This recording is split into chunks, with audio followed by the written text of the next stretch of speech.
अस्सलामु अलैकुम वरहमतुल्लाहि वबरकातुहू। अवामी Urdu high school Bandra west Mumbai 50। जमात नहूम मज़मून उर्दू। बच्चों, आज हम आपकी दरसी किताब की तीसरी गज़ल, जिसके शायर मिर्ज़ा दाग दहलवी है और दाग इनका तखल्लुस है, इसकी सरगर्मियाँ करने जा रहे हैं। आइए चलते हैं सरगर्मी की तरफ।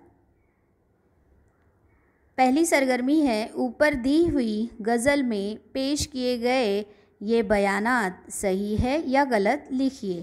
पहला, शायर जानता है कि महबूब झूठ बोल रहा है, ये बयान सही है।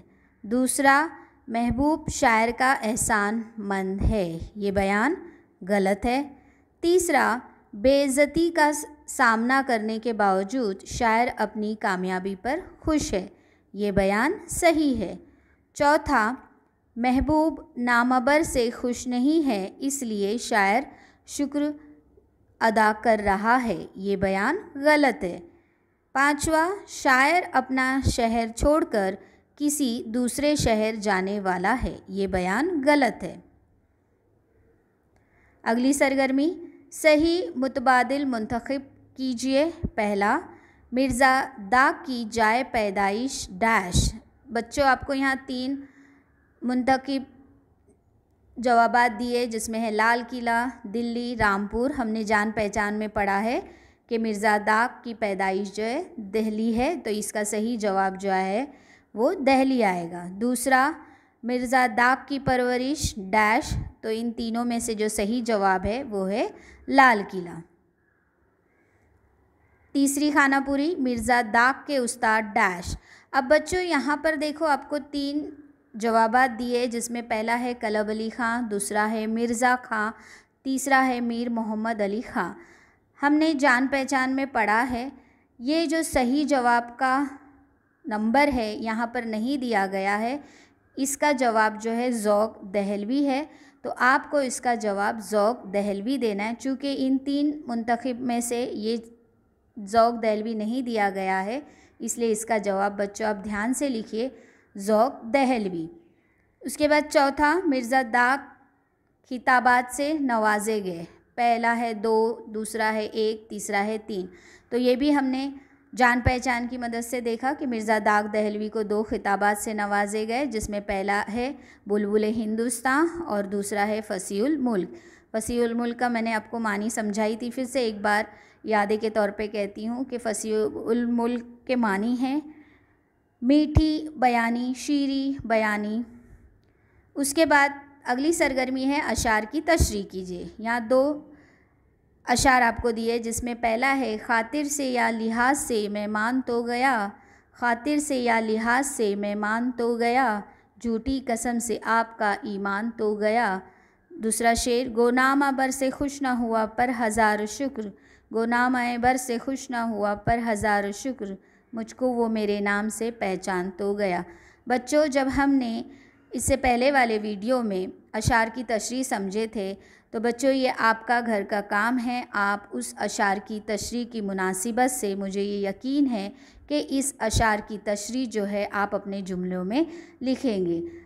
ध्यान रहे कि पहला पैराग्राफ तशरीह का ये रहेगा कि दर्जे वाला शेर जो है गज़ल से लिया गया है और इसके शायर जो है मिर्ज़ा दाग दहलवी है, और उसके बाद दूसरे पैराग्राफ में आपको इन अशार की तशरीह अपने जुमलों में लिखना है। उसके बाद अगली सरगर्मी जो है, दाग दहलवी की कोई और गज़ल तलाश करके अपनी बयाज़ में नक़ल कीजिए। बच्चों, आप इसके लिए उर्दू की एक बेहतरीन वेबसाइट है नेट पे, जिसका नाम है रेख्ता। इसकी मदद से आप दाग दहलवी की कोई भी एक गज़ल हासिल करके इसे अपनी कॉपी में लिख सकते हैं।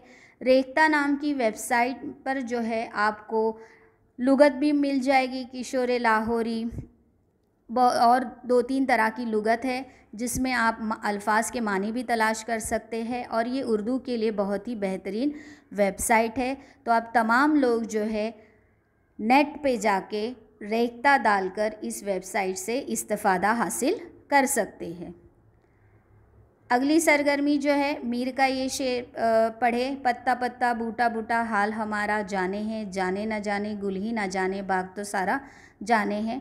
हमने ये सनतें पढ़ चुके हैं, मैंने इसके ताल्लुक़ से वीडियो भी बनाया है। ये सनत को सनत मुरातुल नज़ीर कहते हैं, जिसमें शायर एक लफ्ज़ की मुनासिबत से बहुत सारे अल्फाज या दूसरे अल्फाज इस्तेमाल करता है, तो उस सनत को सनत मुरातुल नज़ीर कहते हैं। जैसे यहाँ पर आप देख सकते हैं पत्ता पत्ता बूटा बूटा गुल बाग की मुनासिबत से अल्फाज का इस्तेमाल किया गया है। तो जब शायर अपने कलाम में एक ऐसा लफ्ज़ इस्तेमाल करता है जिसकी मुनासिबत से दूसरे अल्फाज इस्तेमाल किए जाते हैं, तो उस सनत को सनत मुरातुल नज़ीर कहते हैं।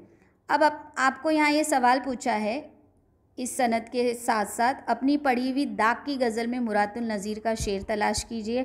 तो ये शेर बच्चों आखिरी शेर है, जो मक्ते का शेर है। कौन सा है वो, मैंने आपको निशान भी लगाने के लिए कहा था। फिर से एक बार दोहराती हूँ वो शेर।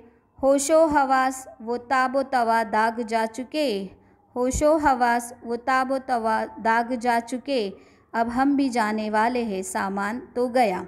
इस शेर में मौत से कब्ल की या मौत से कब्ल या मौत से पहले की कैफियत बयान की गई है। और अल्फाज कौन से इस्तेमाल हुए हैं यहाँ पर, तो होशो हवास वो ताबो तवा ये अल्फाज इस्तेमाल किए गए हैं। तो आप वो शेर जो है यहाँ पर लिखिए। उम्मीद है बच्चों आपको इस गज़ल की सरगर्मियाँ अच्छी तरीके से समझ में आ गई होगी। आप इन तमाम सरगर्मियों को अपनी कॉपी में लिखिए। अगर आपको मेरा ये एजुकेशनल चैनल अच्छा लगता है तो मेरे इस चैनल को लाइक शेयर सब्सक्राइब कीजिए, कमेंट कीजिए और साथ ही साथ बेल आइकन को भी क्लिक कीजिए ताकि मेरी हर आने वाली नई वीडियो आप तक पहुंच सके। शुक्रिया।